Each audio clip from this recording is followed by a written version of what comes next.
दोस्तों, रामायण में बहुत सारे अध्याय हैं, लेकिन मुख्य अध्याय केवल तभी शुरू होता है जब रावण ने सीता का हरण कर लिया और राम को युद्ध करने के लिए मजबूर कर दिया।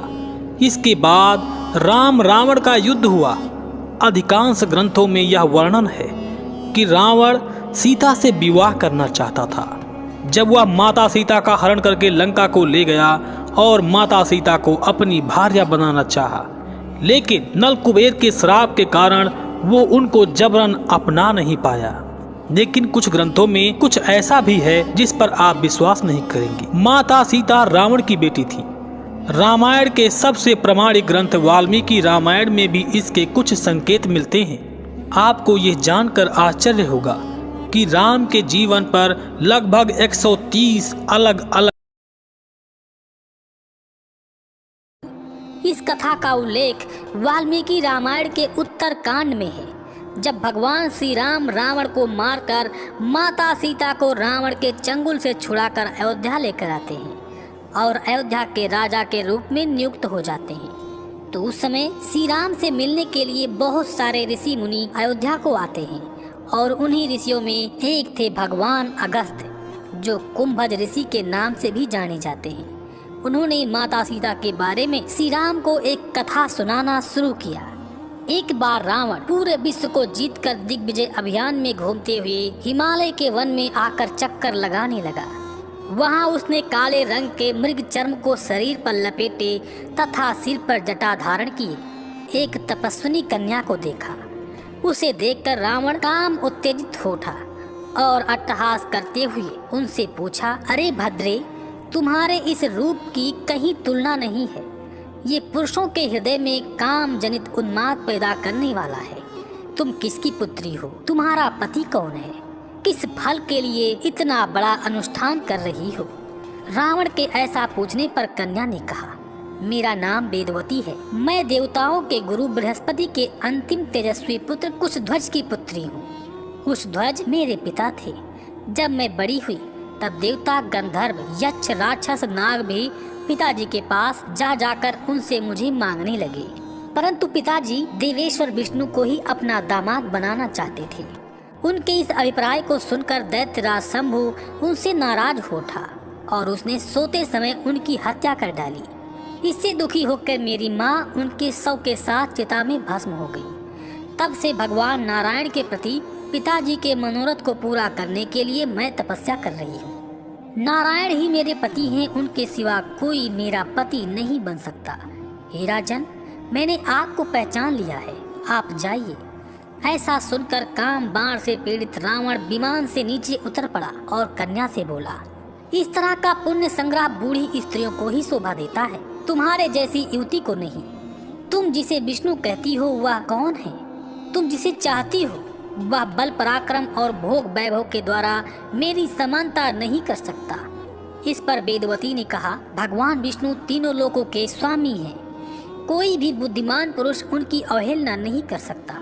उसके ऐसा कहने पर उस राक्षस ने अपने हाथ से उसके केश पकड़ लिए। इससे क्रोधित होकर उसने अपने हाथों को तलवार की तरह उन केशों को काट डाला।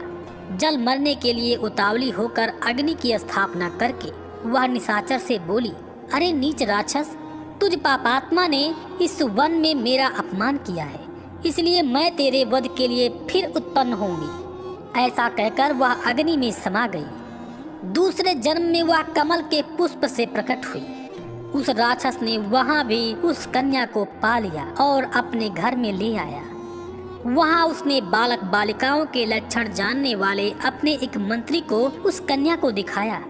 उसके लक्षणों को देखकर वह मंत्री ने कहा, राजन, ये कन्या यदि आपके घर में रही तो आपके वध का कारण होगी। ये सुनकर रावण ने उसे समुद्र में फेंक दिया। वहाँ से भूमि को प्राप्त होकर राजा जनक को वह कन्या प्राप्त हुई। इसका उल्लेख अद्भुत रामायण में भी है कि दंडकारण्य में श्रावण नाम का एक ब्राह्मण लक्ष्मी जी को हर दिन अपनी बेटी के रूप में प्राप्त करना चाहता था।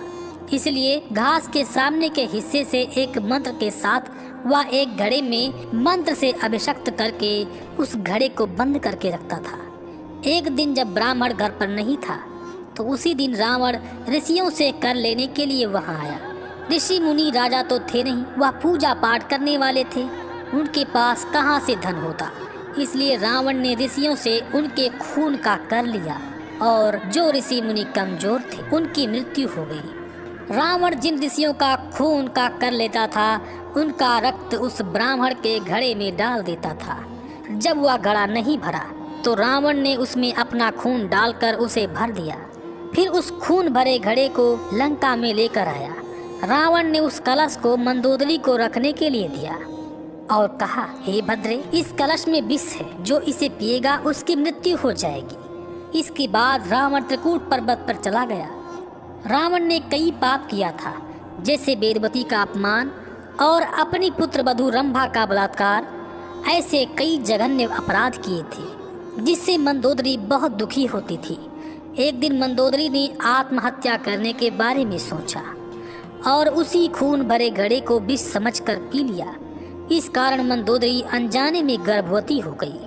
अब वह अपने मन में सोचने लगी कि अगर उसका पति ऐसी जब स्थिति के बारे में जानेगा तो वह मंदोदरी के बारे में क्या सोचेगा कि मंदोदरी का चरित्र बहुत खराब है। इस डर से मंदोदरी ने तीर्थ यात्रा का बहाना बताया और वह जनकपुर के क्षेत्र में आई। वहां उन्होंने अपनी गर्भावस्था ली और उन्हें जमीन पर दफना दिया और सरस्वती नदी में स्नान करने के बाद वह लंका लौट गई। फिर मिथिला में अकाल सूखा पड़ा, जीव जंतु प्यास और भूख से मरने लगे।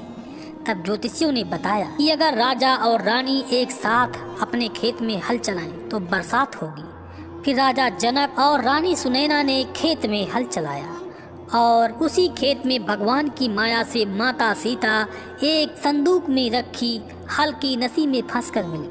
और जब राजा जनक और रानी सुनैना ने उस संदूक को खोला तो वह उन्हें वही प्राप्त हुई जिनका नाम सीता रखा गया।